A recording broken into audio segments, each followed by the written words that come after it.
50, pois é, 50 segundos, não dá para eu ir lá no Alecrim e voltar. Ele tá falando, olha, vai, 50 segundos. 50 segundos é muito tempo. Luiz Fabiano Pereira, é isso mesmo, né? Aí a campanha, o mês de conscientização é abril todo, né? É abril todo, dia 28. Então, você tem meu contato? Não sei. Quer que eu te mande? Quero. Porque aí a gente podia levar lá para a CBN também essa entrevista. Pronto. Topa? Vou pegar seu contato com seu irmão. Tava falando com ele hoje. Ele que faz meus lives. Estamos de volta com a nossa entrevista aqui no estúdio e hoje eu converso com o procurador-geral, chefe, aliás, da 21ª Região do Ministério Público do Trabalho, o procurador Luiz Fabiano Pereira. Seja bem-vindo ao JT. Obrigado. Vamos falar sobre o Abril Verde, né? Um mês de conscientização exatamente sobre as doenças ocupacionais. Muita gente não sabe o que é isso, às vezes tem o problema e não sabe o que é, né? Pois é, são duas datas importantes, tá, gente? É o dia 7 e o dia 28, que tem sido a conscientização tanto dos trabalhadores quanto dos empregadores sobre como evitar essas doenças ocupacionais. Tem realmente como se evitar? Sim, Marco, temos como evitar, né?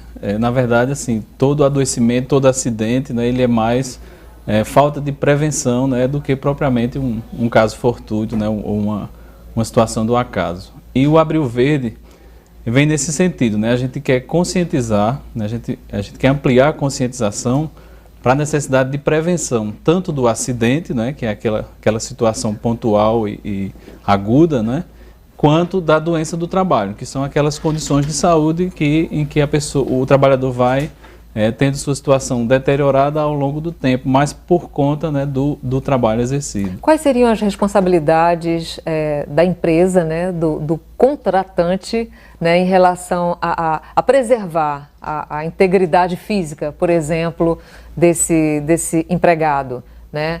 Por exemplo, mobilidade, né, acessibilidade dentro de um prédio, isso é muito importante, né? Claro, por previsão da Constituição, né, e da legislação, o empregador ele precisa fazer um estudo prévio, né, e elaborar programas de prevenção de acidente de trabalho, né, e programas de controle, né, da saúde dos trabalhadores, né? Então existem várias normas técnicas, né, que orientam, né, como as empresas devem elaborar. E vai depender, claro, né, do tipo de trabalho, né, desenvolvido pela empresa, né? Então, indústrias são diferentes de comércio, de serviços, e os serviços se diferenciam entre si, é muito variado. Agora, quando essa pessoa não se acidenta ocupando ou fazendo aquela função que é a função dele, no trajeto para casa, por exemplo, o direito dele é o mesmo? Não, no trajeto para casa, assim, historicamente... No trajeto para casa não, no trajeto da casa para o trabalho. Da casa para o trabalho e do trabalho para casa também, né? Historicamente no Brasil era considerado como, né, acidente de trabalho, mas nós tivemos uma alteração recente na legislação, né, com a reforma, né, e esse tipo de acidente, de situação, não é mais caracterizado como acidente de trabalho, né? A não ser que o trabalhador esteja no deslocamento já como parte da sua atividade laboral, né, sua atividade profissional, como os motoristas, né, os motociclistas, né, que trabalham nessa situação, né, trabalham com trânsito, principalmente com transporte, né, de pessoas ou de cargas, né, mas atualmente no Brasil o acidente, para ser caracterizado, precisa ser nas atividades, né, inerentes ao trabalho mesmo, né, excluindo essa parte do trajeto.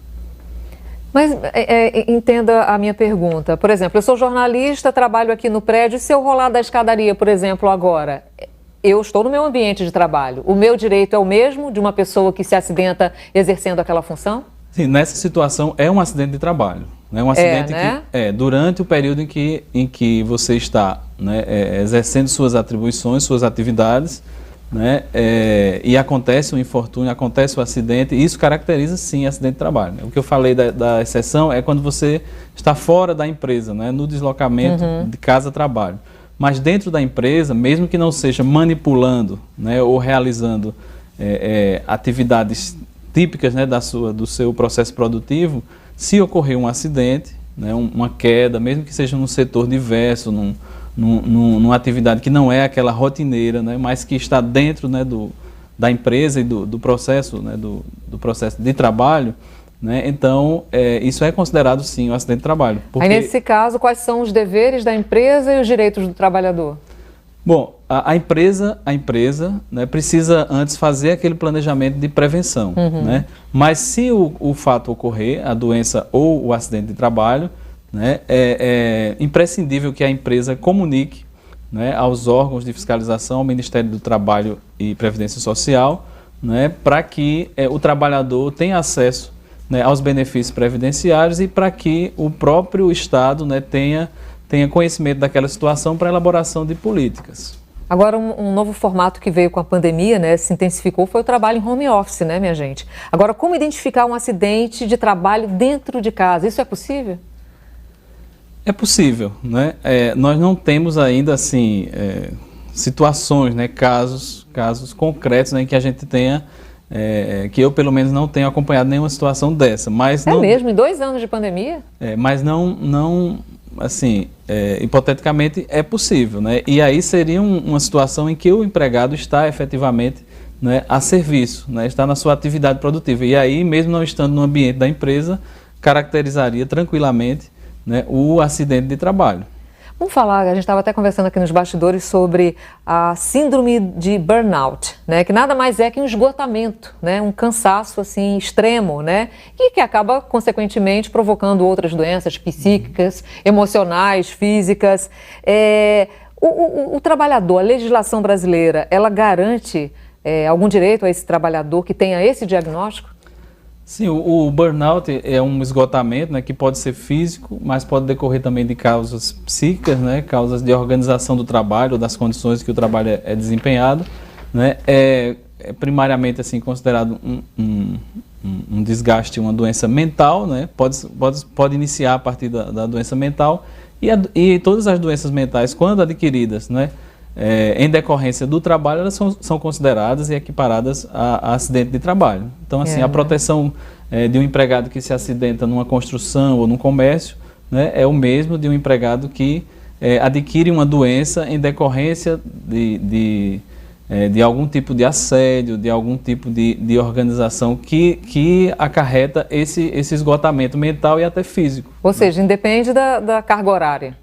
Nem sempre o esgotamento é provocado por excesso de trabalho. Muitas vezes o assédio moral pode provocar isso. O excesso de trabalho é um dos fatores, né? A gente tem situações de exaustão, inclusive física, né? Inclusive física em algumas situações de trabalho pesado. O excesso é um elemento, mas também existem outros, né, bastante importantes, né? Então, a pressão psicológica, por exemplo, hoje tem sido caracterizado como um elemento mais importante até do que propriamente o tempo, né, que o trabalhador se ativa. Ok. Olha, eu conversei aqui com Luiz Fabiano Pereira, procurador-chefe da 21ª Região do Ministério Público do Trabalho. Queria agradecer sua presença aqui no JT. A gente conversou sobre doenças ocupacionais, né, e sobre o Abril Verde, que é o mês dedicado à saúde do trabalhador. Obrigada pela sua presença aqui. Obrigado. Olha só, gente.